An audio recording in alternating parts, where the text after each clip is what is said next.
The Dallas School District is getting a lot of teacher and parent feedback today on whether to reopen the schools for the kids to come back in. Steve Pickett live at a meeting that actually continues at this very hour on the possibility of also moving the current start date for students in DISD. Steve, what do you know as of right now?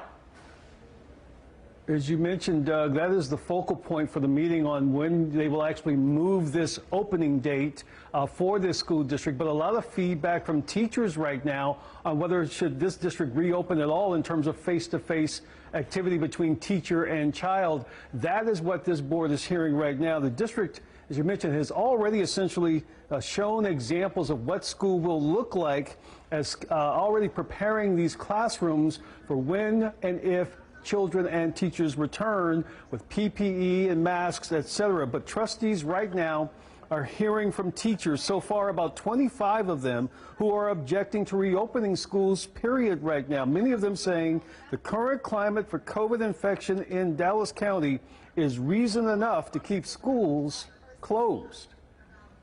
I do not believe that with the current rate of infection in Dallas County, that it is safe to reopen our schools at this time.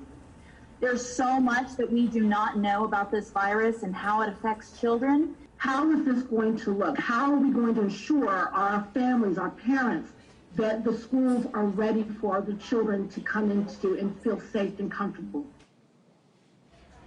That's just an example, a sample, if you will, of the many voices we've heard since about 3:15 this afternoon, public comment, but most of that comment coming from educators, teachers themselves who've expressed essentially those same sentiments. However, it is within this board meeting today to determine when to reopen those schools, to push it back from August 17th to essentially September 8th. That's what the board has to decide. Will they essentially open face-to-face education along with virtual learning? What it will look like, that will be up to administrators. The decision, however, about what the date is, that's up to this board, still under consideration right now. Reporting live, Steve Pickett, CBS 11 News.